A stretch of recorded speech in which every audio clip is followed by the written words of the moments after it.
Hello, my lovely students. Welcome to Detail Study. Detail Study with easy tricks and easy method. I welcome to my channel. Today we will solve chapter 11. Friends, chapter 11 is related to direct and inverse variations. Direct, you mean of the word direct is मतलब सीधा direct जाना जैसे कहते हैं ना direct. तो इसमें देखिए हमारे पास टू वेरिएबल्स होंगे। वेरिएबल्स यहाँ पर आप कुछ भी लगा लीजिए। तो अगर एक बढ़ता है तो दूसरा भी बढ़ेगा और एक घटता है तो दूसरा भी घटेगा, तो उसे हम कहेंगे डायरेक्ट। और इन्वर्स वेरिएशन वो होगा जिसमें अगर एक बढ़ता है लेकिन दूसरा घटता है, once is increase then other is decrease. चलिए इसे हम एग्जाम्पल के थ्रू समझते हैं। Let we have a pen and the cost of the one pen is 10 rupees. Then we suppose that pen, ये वी हैव पेन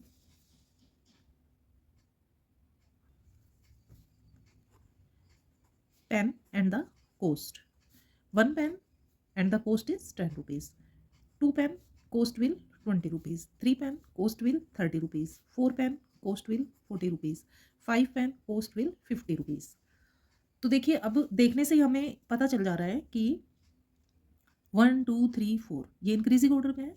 देन 10 20 30 40 50, तो जो ये कॉस्ट है ये भी क्या हो गई, इंक्रीज हो गई।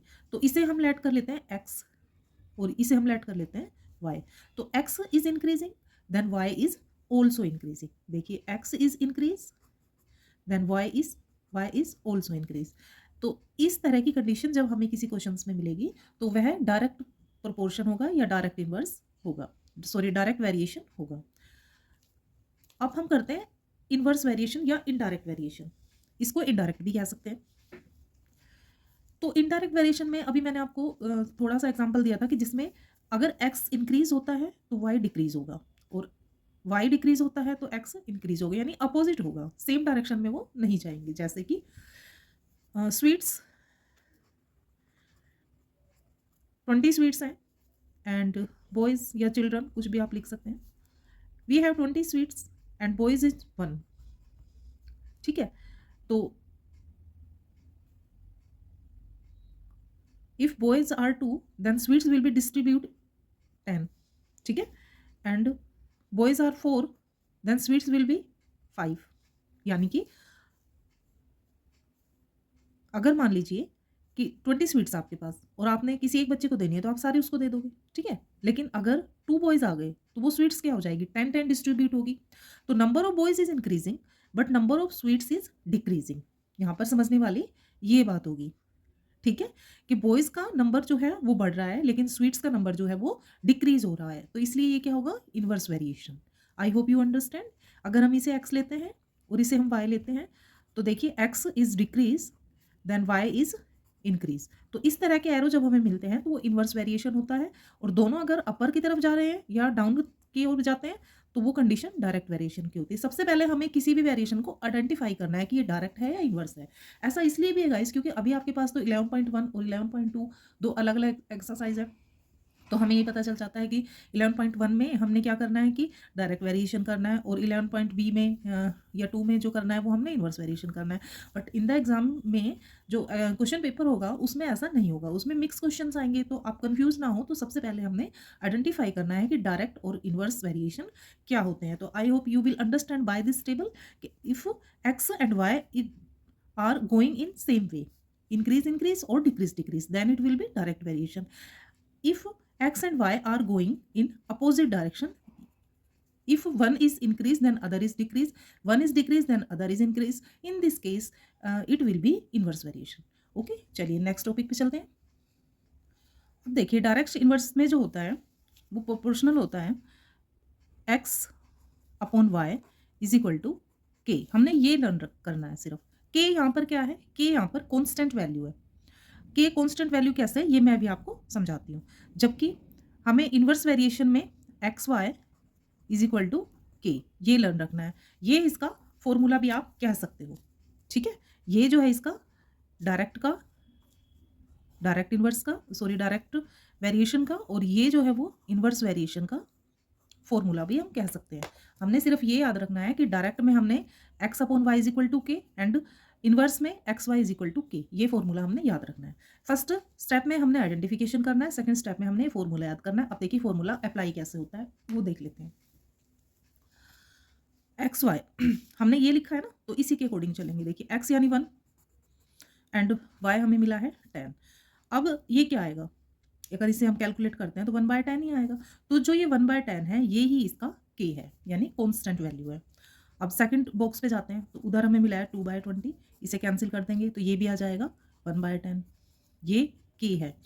थर्ड बॉक्स पे हम जाएंगे तो हमारे पास है 3/30, तो ये भी हमें मिल जाएगा 3/30, तो ये भी हमें मिल जाएगा 1/10। एंड फोर्थ बॉक्स में हम गए, इसे 4 से कैंसिल किया तो ये 1/10 आ गया। 5/50, 5 से कैंसिल किया तो ये भी 1/10 आ गया। ठीक है, तो ये सारे क्या आ गए 1/10।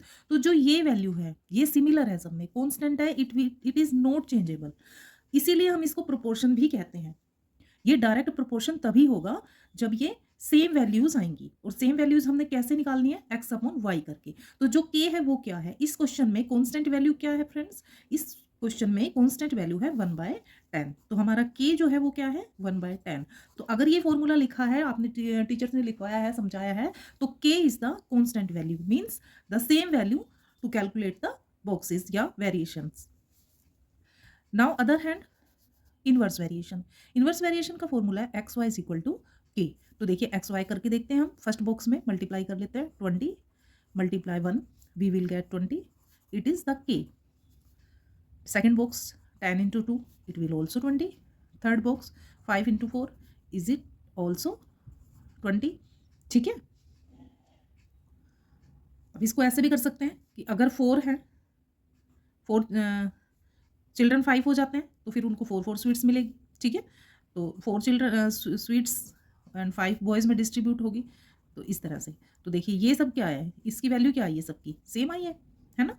तो सबकी वैल्यू अगर सेम है, देखिए अगर सबकी वैल्यू सेम है, देखिए फर्स्ट बॉक्स का मल्टीप्लाई किया तो 20, सेकंड बॉक्स का मल्टीप्लाई किया तो भी 20, थर्ड बॉक्स का किया मल्टीप्लाई और 4 का किया हमने तो भी हमारे पास 20 ही आया है।